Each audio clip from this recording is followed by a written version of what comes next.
Hey everybody, this is the Drive On Podcast, where we talk about issues affecting veterans after they get out of the military. I'm your host, Scott DeLuzio, and now let's get on with the show. Thanks for tuning in to the Drive On Podcast. Before we get started, I want to take a quick minute to ask a favor from you.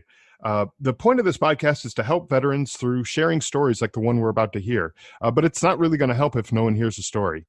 So if you wouldn't mind, hit pause for a second and head on over to driveonpodcast.com/subscribe, where you can find links to subscribe and to review the show on your favorite podcast app. And if you don't mind taking a minute to share the podcast on social media or even directly to a friend who you think might benefit by listening to the podcast, I'd really appreciate it. Okay, so today my guest is Joaquin Watai, and he is a disabled veteran and author of the book PTSDog, Post-Traumatic Stress Disorder and the Service Dog. He also hosts the Service Dog Show with PTSDog, which is broadcast on WDVR. He educates, supports, and advocates for other veterans who have chosen to use a service dog as part of their own recovery, which has effectively turned his disability into a mission. So, Joaquin, thank you so much for joining me. And why don't you go ahead and tell us a little bit about yourself, a little bit about your military background and kind of things that you're getting into. It's my pleasure to be here. Thank you for having me.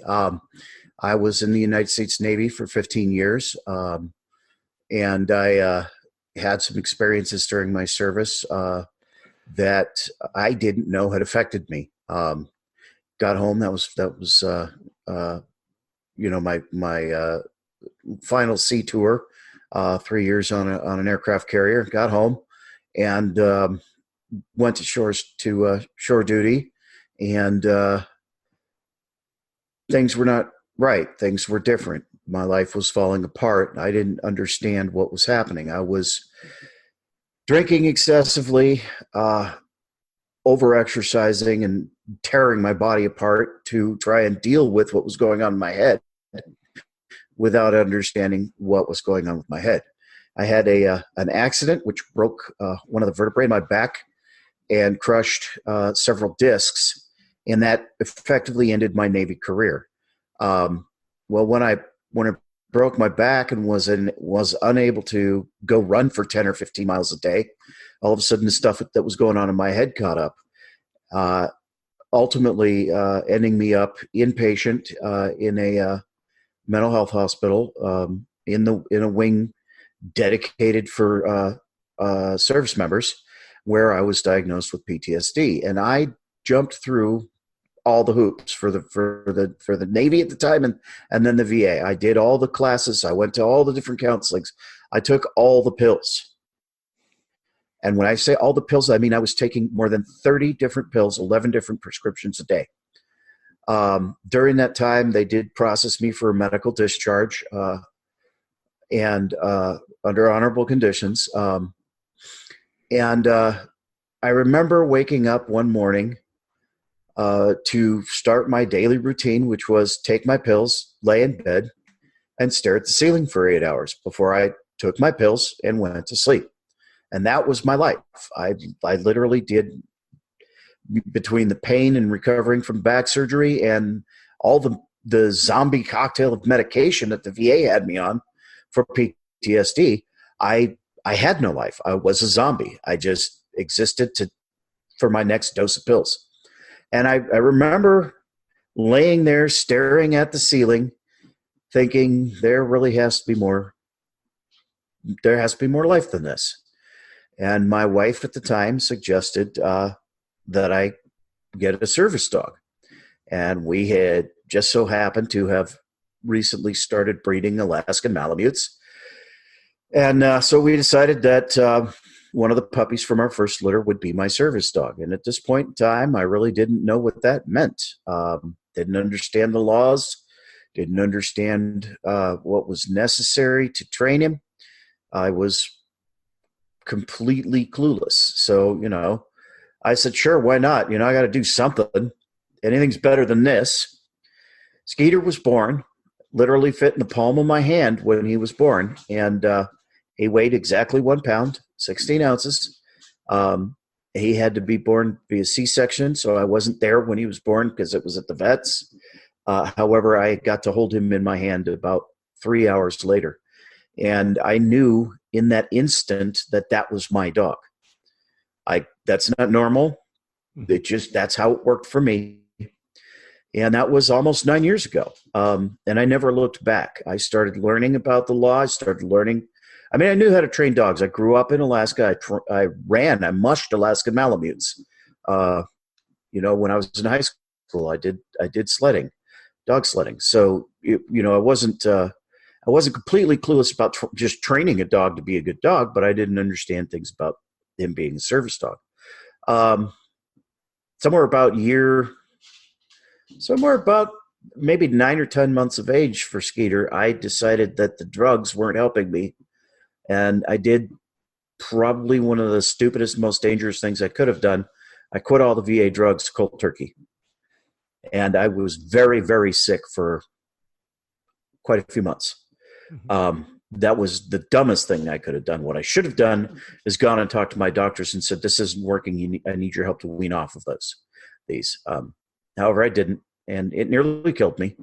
But at the same time, as I was so sick and withdrawing from the side effects and of all these drugs, I was working, training Skeeter and reading and learning about service dogs. And I started to discover that first of all, since he had been born, I had a reason to get up in the morning other than taking drugs.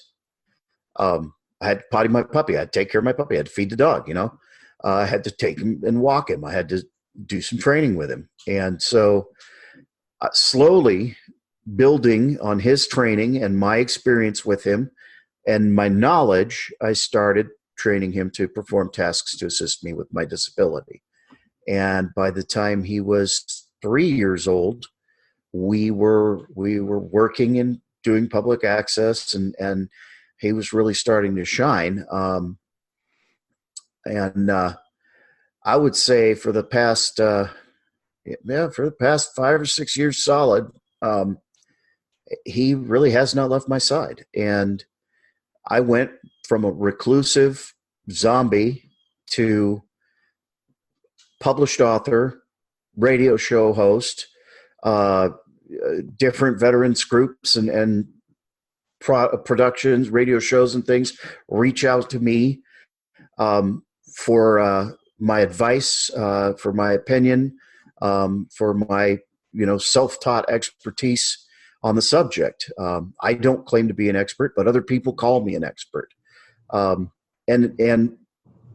what I discovered during the process when I was training Skeeter and learning about service dogs and everything is that there was no one place, there was no one book.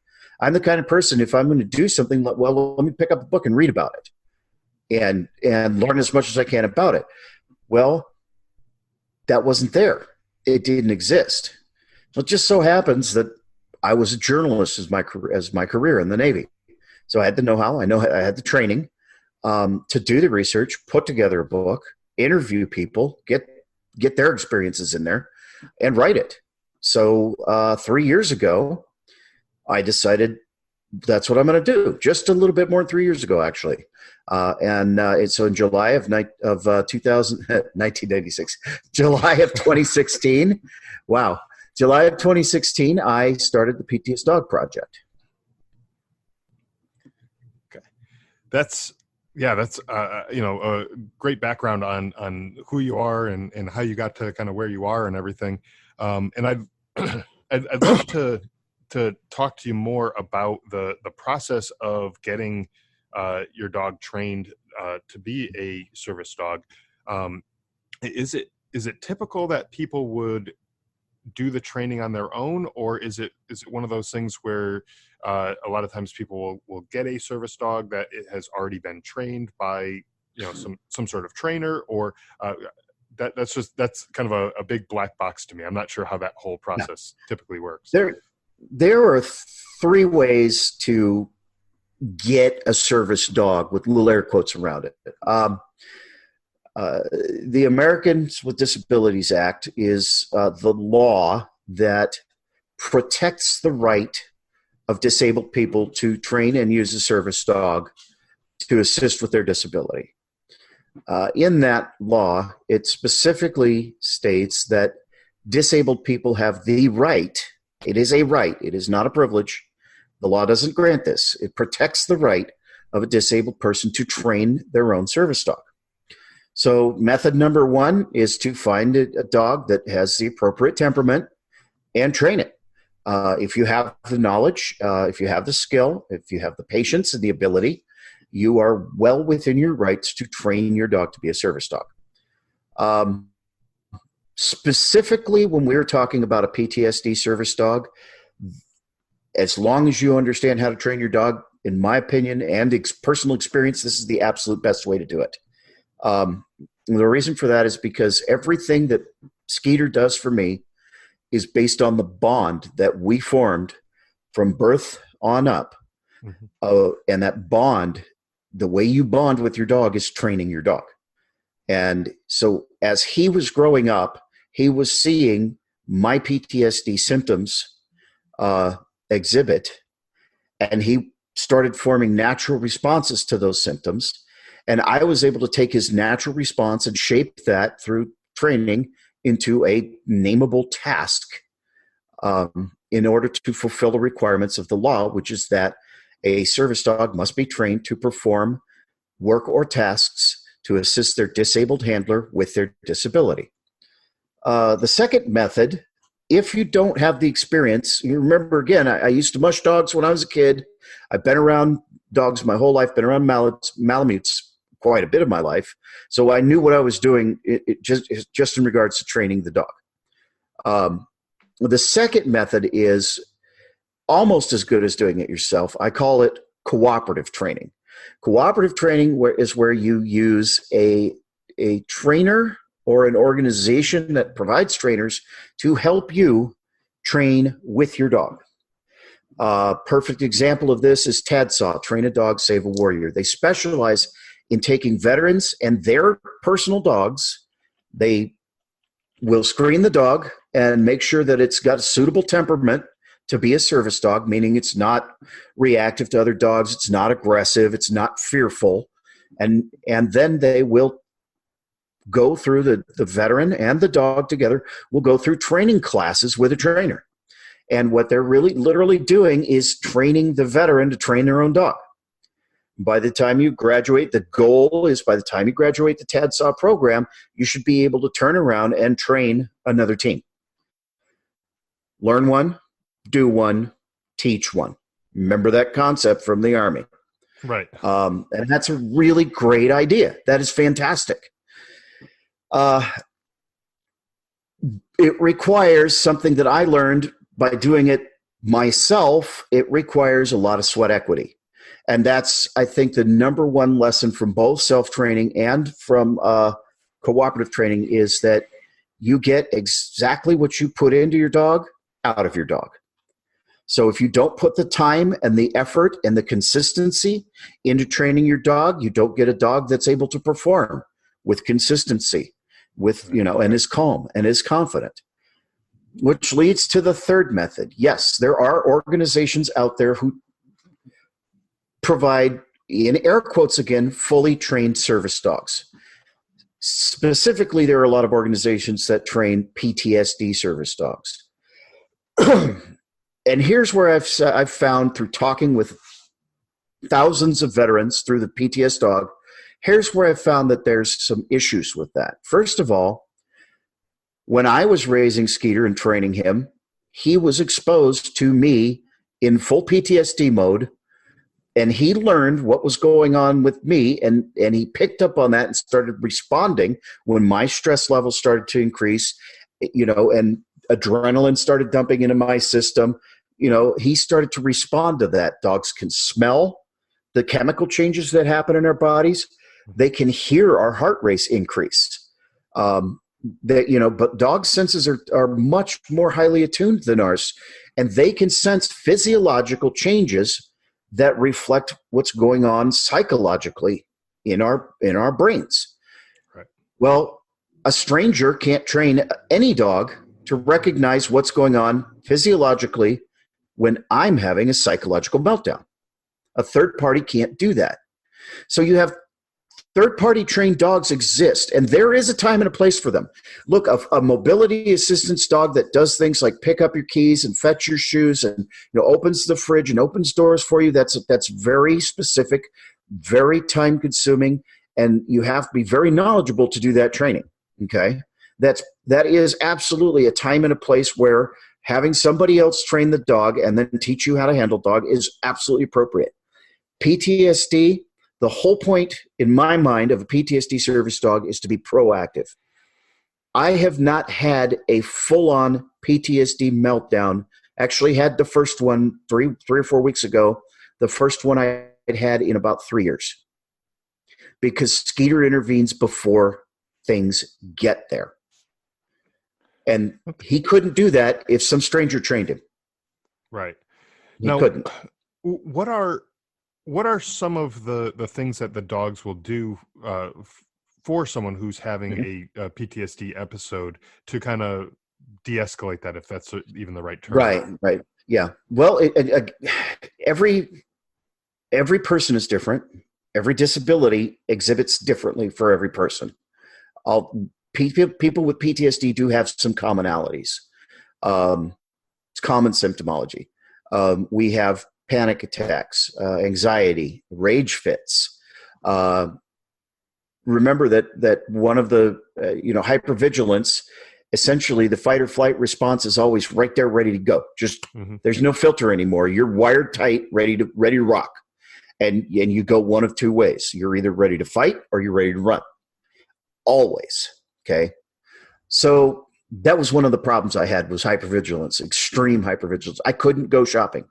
I would make it 10 or 15 feet into the store, turn around and leave, and go sit in my truck and make my wife do it. I couldn't do it. It was too difficult trying to watch everything going on in an environment I had absolutely no control over. So what I taught my dog to do is watch the environment and warn me when there are things that might be potentially hazardous. At the time, I lived in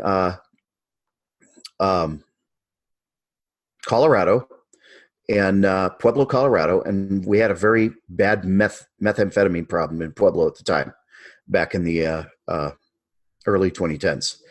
And Skeeter picked up on the fact that tweakers, I couldn't stand. I was immediately ready to throw down, because you could not predict what these people were going to do. And they're just potentially dangerous just because of the drugs they're on. And so I was super, super I could, if I saw a tweaker in a grocery aisle, I'd go around. Well, Skeeter picked up on that, and he would start to warn me. So one of the things that he does for me that helps alleviate the hypervigilance is he's my forward observer. He's always walks. He does not work at a picture perfect heel. I didn't train him to. I did train him to. He can walk at a heel, but what I trained him to do is be 2 or 3 feet ahead of me. So he's a 100-pound dog. He's a big dog. So we're still basically joined at the hip, just actual hip to hip. So his nose is out there. He's seeing what's going on in front of me. He looks around the corner of an aisle before I do. And if it's crowded, he'll look back at me, and he'll either nudge the cart or me in the opposite direction, or he'll sit, which warns me, hey, it's crowded down there. We might want to go around and come back to that aisle. So then I'm not packed into a crowded aisle, trying to watch my back, right? So I'm not overreacting. So I'm calmer. So that takes me from that fight or flight response, ready to go, takes it down a notch, Another thing he does for me is watch my six, standing in line. People crowd you in line, and this is a fairly typical PTSD response. Is people with PTSD can't handle having that being packed in a line like that. I have a 100-pound Malamute as a service dog. He posts up right behind me at 90 degrees. Nobody approaches my back with a 100-pound dog that looks like a wolf behind me. I can't. Now, listen, remember what I said. The ADA requires that the dog perform a task that to assist with my disability. It also says that I can't perform the task myself. Okay. Right. So creating a physical buffer to keep other people away from me in a packed line, right, in the grocery store. There are two ways I can do it. Run, which means I can't shop, or shove them, which is a felony. It's called assault. Yeah. But if there's a 100-pound dog sitting there, no problem solved. Right. So, people say, blocking, that's not a task. Actually, it absolutely is. It fully fulfills the definition as required by the law. I can't do it myself, not without breaking the law. But you know what? Like I said, if there's a 100-pound dog that looks like a wolf standing behind me, nobody approaches me. So PTSD service dogs do, Skeeter does nightmare intervention. I start having a nightmare. He comes and gets on the bed and performs another task, deep pressure therapy. He'll lay on me, at least halfway on my body, on my core, and that pressure provides release of endorphins, release of dopamine, and it calms. This has been medically proven. That's why weighted blankets work for people. Right. Thunder shirts for dogs, same concept. I trained him to alert me when I was starting to get mad, when I was starting to get, for lack of a better term, I really hate this word, triggered. I don't do triggered. I talk about stressors, and here's why. What happens when a trigger gets pulled? Something goes off. Something downrange gets destroyed. Okay, the result is inevitable. Right. So I taught my dog to help me handle stressors so that the trigger didn't get pulled. I try not to get to that point. That word has been so abused politically. It's been co-opted, and that's a shame because it really minimalizes mental health issues, and that bothers me. I hate the word because it's how it's been co-opted. So what I did was I taught Skeeter to warn me when my levels are getting higher, when my stress is starting to come up. I'm starting to dump those stress hormones, adrenaline's starting to creep in there. So level 1, right? And he naturally would respond. He picked that up on his own and started coming over to me when I was getting there. And here's, again, back to owner training or cooperative training. Little light went on in my head, and I went, oh, hey, but I did a little self-evaluation. What's going on? Why is he coming over here and nosing me? Oh, I'm starting to get stressed out and mad. So when I realized that's what he was doing, I took that natural alert and I trained it into a task. He sits on my foot. So level 1, when I'm starting to get where I don't want to go, Skeeter sits on my foot. That's warning level 1. Dad, chill. Got it. You need to calm down. Level 2, if I keep escalating, he escalates. He starts leaning against me and trying to push me away from the stressor. Okay. Tries to get me out of that situation. Level 3 has only happened 3 times. He turns around, rears up, puts his paws on my shoulders, knocks me flat on my back, and lays on me full length until I'm calm enough to leave. Because what happens when a 100-pound dog is lying on you full length in the middle of a Walmart? You have no choice but to pet the dog because he will not get up. He knows you're about to do something wrong. He would not get up. He will not get up until I am calm enough. So I have to pet him because he's laying on me full length. It's natural. It's human nature. If a 100-pound dog is laying on you full length, you pet the dog. Right. And again, that has been scientifically proven to produce calming effect. It releases endorphin. It lowers, the stress hormone levels, and it calms you. And so, and that's an extreme case. I mean, that's when things are going way too much. And that at that point, when he's laying on me in the middle of a store, without him, I would have been laying somebody else out. Fists would have been flying.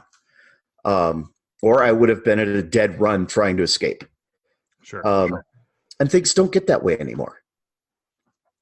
That's interesting, and it's awesome to hear like how the dogs can be be trained and how receptive they are to the chemical changes and all that kind of stuff. My wife, about a little over a year ago now, started having seizures for the first time ever in her life. And we have an English bulldog. So not, and she's, at the time she was like 10 years old. So she was not like, she had never been trained for any, service dog type of thing like that. But when my wife got back home from the hospital, she'd start to have seizures at home, and our dog started to pick up on some of the cues that she would have, and she would come and sit by her side before my wife was even experiencing any of the symptoms. And then Right.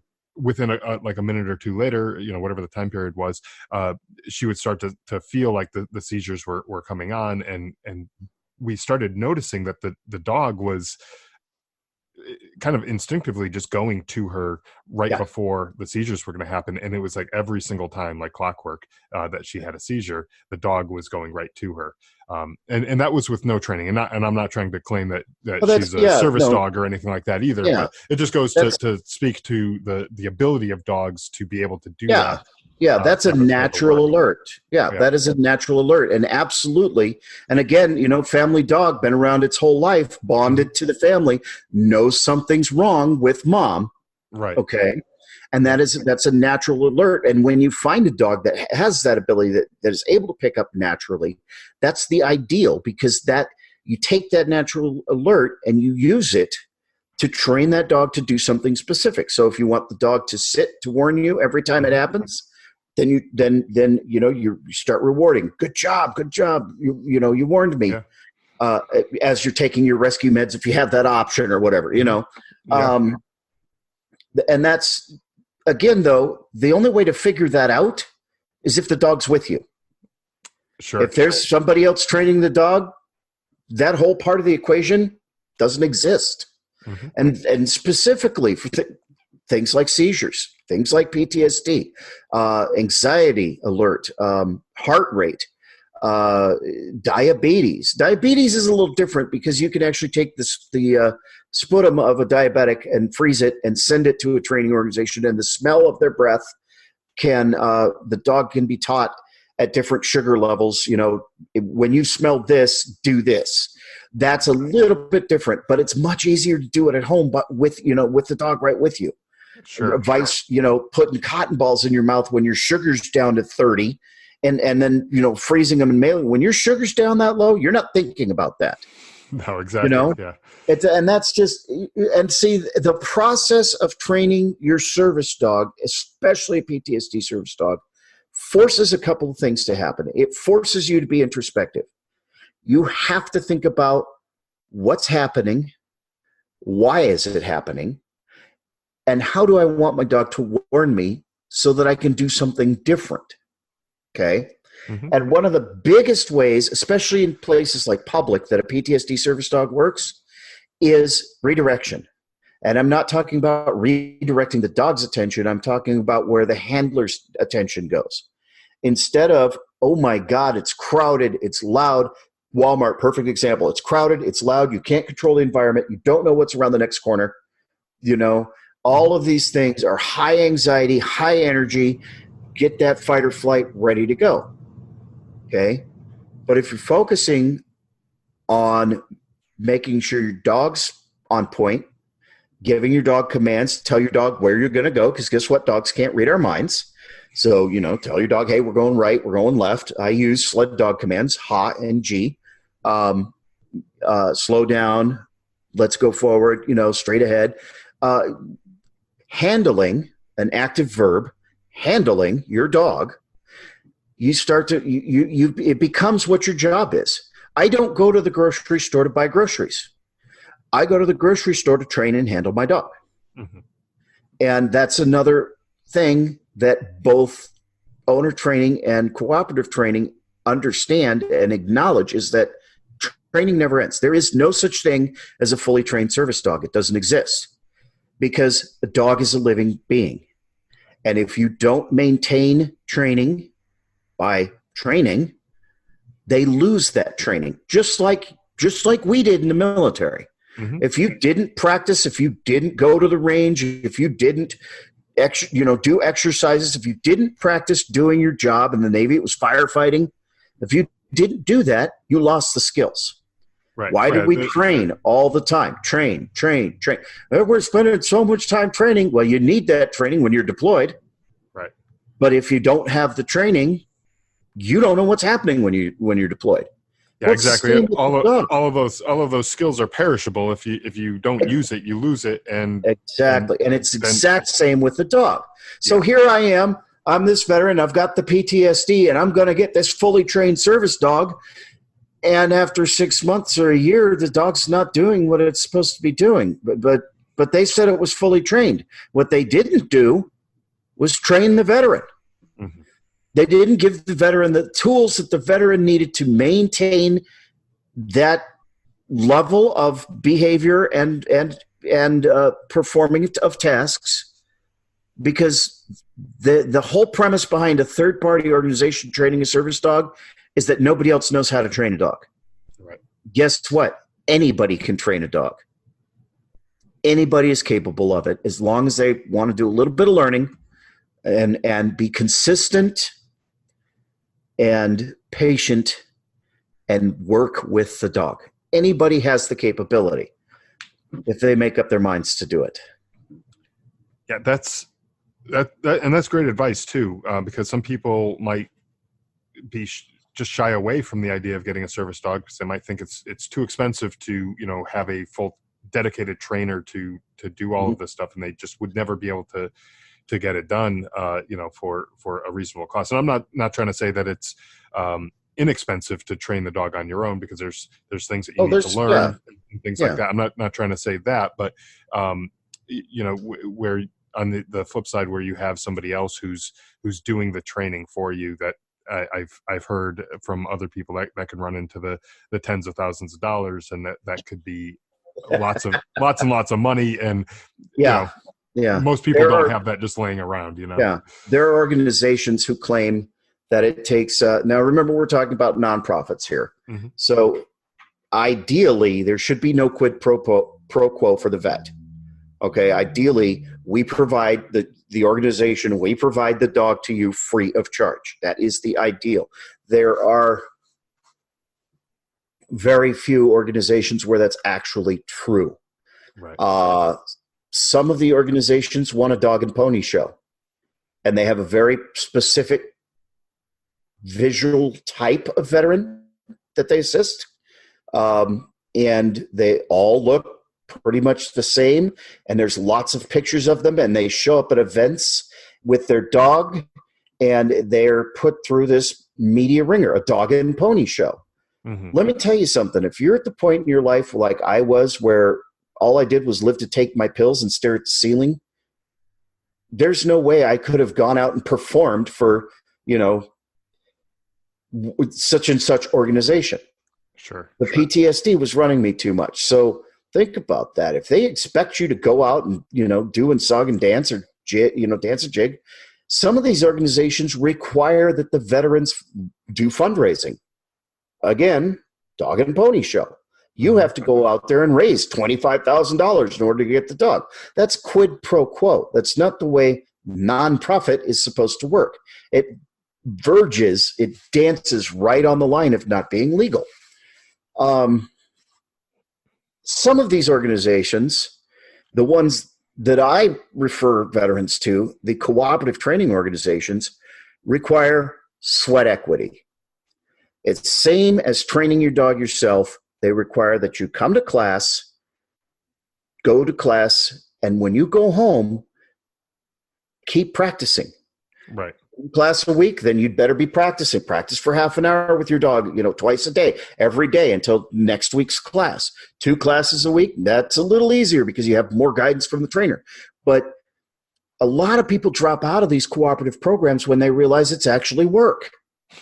But guess what? Handling a service dog is actually work. Right. Period. No matter who trains it. At the end of the day, when you're walking down the street with the leash in your hand, if you don't know what you're doing, you're in trouble. Right. Absolutely. Let's talk a little bit about your book that you have. So the book PTSDog, Post Traumatic Stress Disorder, and the Service Dog. What's the book all about? Well, like I said, as I was beginning my what I now call my PTSDog journey, I didn't understand anything about the laws. I didn't understand what a service dog was, what it could do. I had to discover all of that, for lack of a better term, the hard way. Mm-hmm. And I happen to be one of those, thick-headed knuckleheads who learns best if they do it the hard way. And I learned some hard lessons, and at one point, just being told by some, bottle blonde soccer mom looking woman in a grocery store, you can't bring that dog in here. And going, well, yeah, I can. He's my service dog. Well, he's not wearing a vest. And I realized, wait a minute, there's a problem here. First of all, there are a lot of veterans who are walking around with dogs in harnesses and vests and, all these fancy leashes, and they don't understand what their rights are and they don't understand the law. And at the same time, on the other side of that coin, there are a lot of people out there, businesses, that have no clue what my rights as a disabled person are. And so I started researching. I'm like, there's got to be a book or something that explains all this. There wasn't. Right. There was not a book. There was not one. I went to the ADA website, did all the research, pulled up all the documentation, read titles 2 and 3 of the ADA, found all the appropriate sections, but that took me a lot of time. That was research. That took the training that I got both in college and in the Navy. That took using skills that not a lot of people have. And I thought to myself, look, Johnny veteran on the street who, just spent 9 years in the Marine Corps isn't going to necessarily even understand that these are the kinds of questions he's going to need to ask or answer. Mm-hmm. And that's just it. There's, 99% of the 99.9% of the population of the United States doesn't even understand what a service dog is. They really don't. And there's no one place with no agenda where you can find that information, except for the Americans with Disabilities Act website, if you're prepared to sit down for hundreds of hours and read through the U.S. Federal Register and U.S. Code. And let me tell you, my eyes crossed so many times as I was researching and reading through this stuff. So I thought, well, gee, what did I do in the Navy? I was a journalist for 15 years. I was a journalist when I was in college. I was doing radio, writing for the paper. I was a journalist in high school. I wrote for the high school paper. I took photos. Why? What am I doing with my life right now with that training? I've got all this experience in training. What am I doing with it? Nothing. Well, why not? Here's the need. There is no one place to find all this information. Here's my ability. Here's my audience, my brothers and sisters in arms, veterans, who should know this, especially if they're holding on to a leash. So I wrote the book, and what the book PTSDog is an explanation of the ADA and of PTSD service dogs specifically, but it's applicable to any service dog in regards to the law, how they help, and how the law works for service dog handlers and for businesses through the eyes of veterans who use service dogs. So, for instance, I tell the story of a restaurant refusing to allow a veteran access in the veteran's words. And then I explain the law, what's applicable, and how a possible way to redress that, redress that issue and educate the business. One veteran who I interviewed was literally chased off of a bus in Cleveland, Ohio, and harassed face to face, chest thumping and the whole 9 yards by the bus driver because of his service dog. This is incredibly illegal. What happened? He took it to court and got a settlement from the city of Cincinnati. That story's in there, and the process he went through to report it and what laws were broken. But I break it down and use the veterans' stories so that it's relatable. And when you read it, you understand that little light goes on. You go, oh yeah, I get it. I understand what that means now. Rather than reading the cold, legal language on the ADA website and trying to slog through the law. Everything I state about the law, I reference where in the law it says it. If you want to look it up, it's in the footnote. Go right there and look up what I don't make any claims about the law that I don't back up with the appropriate reference. So in some ways, it's kind of like a term paper, a college term paper, because you can't make a statement about the law and not give people the opportunity to read the law. Right. And all through the PTSDog project, I've told people, look, if you don't believe me, here's the link. Go read it yourself. Go to the .gov website. Yep. Go to the actual government website where the law is listed. That read it for yourself. Come to your own conclusions. I'm telling you what I'm reading here, what it says. I'm telling you what discussions with the Department of Justice, ADA division. They have a hotline you can call and ask questions. I've done that multiple times. So I put all of that together with stories and photos of the veterans who lived it. And then at the end of the book, I have interviews with, I believe, 5 different veterans about how their PTSD service dog changed their lives, or actually all 5 of them saved their lives. I do address veteran suicide in the book, my own personal story, and how that big lump sitting on the couch over there next to me saved my life, literally. What else? I talk about access at the VA in the book. That information has changed a little bit since the book was published. The VA came out with some updated policies. All that's available. Anything you see in the book, if it seems like it might be out of date, I've probably updated it already on the PTSDog page. I've already written an article about it. But obviously, I'm going to have to come out with a second edition with more up-to-date stuff. Sure.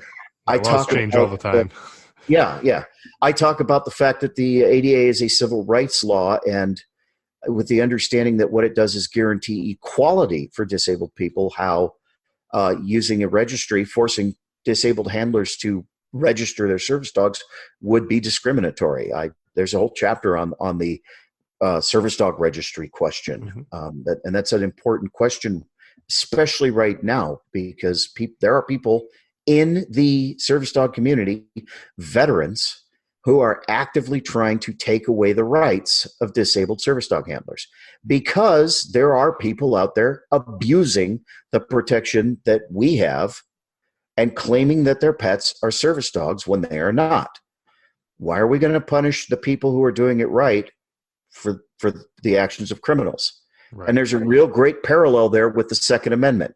All these laws, all these gun laws, all the law-abiding people follow the gun laws, and they're not breaking any laws. The people who don't follow the laws are the ones going out and shooting each other. How does making more laws and incriminating on the rights of lawful people stop criminals from doing what criminals do? The very definition of the word criminal is that they don't follow the law. Exactly. It's simple logic, which apparently, is beyond some people in today's society, I guess. You don't want to get me on that soapbox, because honestly, look, what we're looking at, and it's a microcosm in the service dog community, what we're looking at is people who want to sacrifice their liberty for a false sense of security. And I can tell you that I have read the comments from multiple Canadian service dog handlers in provinces where they have a service dog registry, and they say it doesn't work. People claim their pets are service dogs all the time. They bully their way in. They threaten to sue, and the dog's completely misbehaved. And here I am following the law, jumping through the government's hoops to register my dog, and it hasn't stopped the problem at all. Right. And what advice would you have for maybe a business owner who is dealing with something like that, where somebody is just coming in with their dog that's their not pet? Yeah, it's basically a pet. It's not. Fifi the Wonder Poodle. Yeah, Fifi exactly. The Wonder Poodle. Look, The ADA, specifically the sections about service dogs, is a perfectly written law because it defines and guarantees protection of the rights of disabled people who handle service dogs, and then it defines the rights of the businesses. And it says specifically, when it is not obvious what tasks a dog is trained to perform, the business may ask two questions. One, is that a service dog trained to assist with a disability? And if the answer is yes, what tasks is that dog trained to perform? Now, any legit service dog handler will start rattling off a list of tasks. Mm-hmm. By the way, PTSD is not a task. Alerts me to changes in my condition that could be dangerous. Good definition of a task. Blocks, creates personal boundaries for me, helps lead me around, provides an alert when I'm about to have an issue with my disability. Mm-hmm. That's perfectly acceptable. Okay. Now, most of the people who are taking Fifi the Wonder Poodle to the store, when they're asked the first question, will say yes, and when they're asked the second question, have no clue and start blustering. The ADA then goes on to say that if a dog does not fulfill the definition of a service dog, meaning it is not trained to perform work or tasks to assist with the handler with a disability, answers to question number 2. It is not under the handler's control, or if it is out of control, the handler is not taking immediate effective action to regain control, which acknowledges that dogs are living beings and they can have bad days too, and it gives the handler a chance to fix it, mm-hmm. or is not housebroken. So if the dog's not trained, not task trained, not under control, or not housebroken, the business may ask that the animal be removed. Period. The only restriction that the ADA puts on the business in regards to asking that animals be removed is that they still have to offer their services to the person. Ma'am, sir, I need you to take that dog out of here because it's creating a problem, and you are welcome to come back in. Perfect example of how business can handle it. Perfect. Service dogs shouldn't be sitting at the table in the restaurant eating food from the owner's plate. It should be on the floor, on the floor. There are exceptions. A small dog might be carried so that it could be near its handler's mouth if it's a diabetic alert dog, okay? But remember, when you go to a restaurant and you have your service dog with you, who's the customer? It's not the dog. Right. Service dogs shouldn't be in carts at the grocery store. You can carry a dog small enough to be in the cart if it's a diabetic alert dog. Otherwise, its feet need to be on the floor. Where do dogs walk? On the ground. What's on the ground? Dirt, poop. God only knows. Well, mm-hmm. Why are you going to pick that up and put it in a cart where people put their food? Yeah, that's how much more rude and entitled and self-important could you be? Mm-hmm. And you know what? Businesses have the right to ask, excuse me, I need you to remove your dog from the cart. That is perfectly within the law. The law says in most instances the dog should not be in the cart. There are exceptions. Perfect example, an autism alert dog trained to assist a child with autism. The child's having a meltdown. The dog's trying to alert to the meltdown, and the dog's trying to apply deep pressure therapy. The best way to keep the child and the dog contained safely while you're trying to get them out of the grocery store is to put the child in the cart, put the dog in the cart so the dog can calm the child. That's a perfect example. I don't know anybody, unless they're a complete heartless bastard, who would say, no, you can't do that. Right. It's obvious the dog is calming the child, and I don't know if you've had any experience. I had 2 autistic stepsons, and I can tell you a full-blown autism meltdown it's terrific. I mean, not as in fantastic, but as in terrible. It is a terrifying thing to witness, and it's scary for the children too. So there's exceptions. The law says there are exceptions, but really, the whole thing that I love the most about the ADA is that, yes, it protects my rights, but it also explains that I have responsibility if I'm going to exercise that right. Mm-hmm. That responsibility being that my dog be trained, that my dog be under control, that my dog be housebroken. And if my dog is not doing any of those things, and groomed, by the way, clean, dog has to be clean. My dog's not doing any of those things, or just not doing one of those things, it's my responsibility to either regain control or get him out of there. And so it comes back to, entitlement versus responsibility. Are you going to be an entitled jerk and, insist to see the manager and threaten to sue? Or are you going to pony up because you learned as you were training your dog that you're responsible for its behavior and the dog's having a problem, and you're going to stand up, be responsible, and either correct the dog or remove the dog, try again the next day. I've had days with Skeeter where he just wasn't doing it. He wasn't feeling it. Whatever was going on, if he wasn't, maybe he wasn't feeling very well, whatever, maybe the moon was full. I mean, just like people, they're dogs, they're living beings. And some days they just are not there. They can't do it. And I've gone into the store. I've seen that he wasn't going to settle down and focus. And I've turned around and I've left and I've come back the next day. Mm-hmm. Because I make the choice to be responsible and not be a bad example. Well, the last dog that came in here did this and this and this and this, and that's it, and that's, man, I hate hearing that when I come in and somebody questions, is that a service dog? Yeah. Well, the last dog that came in here, is this that dog? Is this dog doing whatever that dog did? No. See you later. Yeah. Talk to you later. Come get me when I'm breaking the law. Yeah, this is great information. Great for the veterans who might be on the fence about whether or not they want to get a service dog. If they think that might be something that would help them with their condition. Great information for the businesses and the general public too, who are just just generally uneducated about the subject. Really great information. Where can people go to find out more information about what you're doing and everything? A couple of places. I do not have a website right now. My web provider was horrible, and it was easier to just shut down the page and start shopping for a better web provider than deal with that nonsense. So primarily, my largest reach is on Facebook at PTSDog. PTSDOG. I also have a PTSDog group on MeWe, MeWe.com/PTSDog, I think.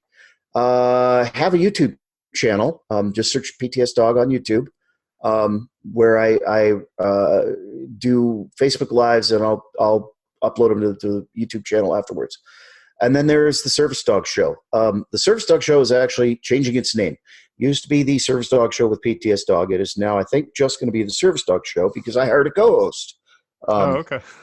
The Service Dog Show airs Sundays at 8 p.m. on DV Radio, WDVR. You can find that a couple of ways. You can go to dvradio.net, or you can tune into the DV Radio station on Live 365. And DV Radio also does podcasts of all the shows. So you can find the Service Dog Show on the DV Radio channel on Podbean, Stitcher, iTunes, Google Play, pretty much anywhere. Podbean's really cool because they disseminate podcasts to 1,000 platforms. If it's a podcast platform, you can probably find DV Radio there. It's a great distribution system. So what else?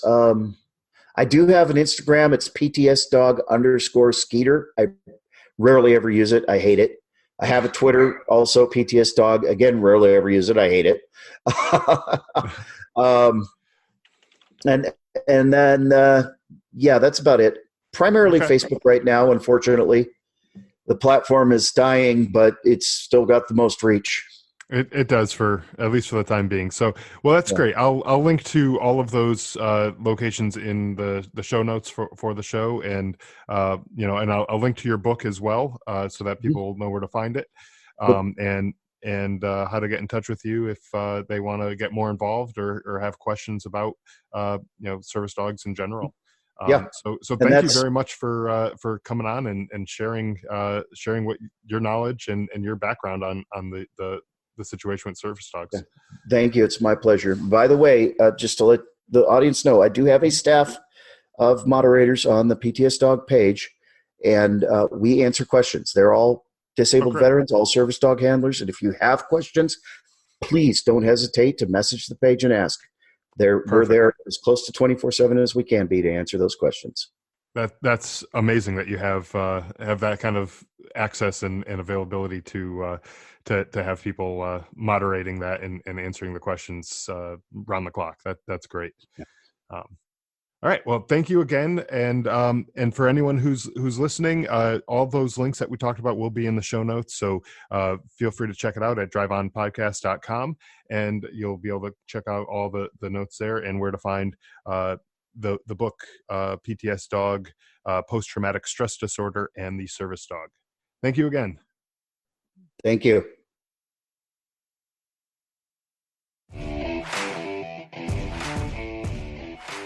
Thanks for listening to the Drive On Podcast. If you want to check out more episodes or learn more about the show, you can visit our website, driveonpodcast.com, or on Facebook, Twitter, and Instagram at Drive On Podcast.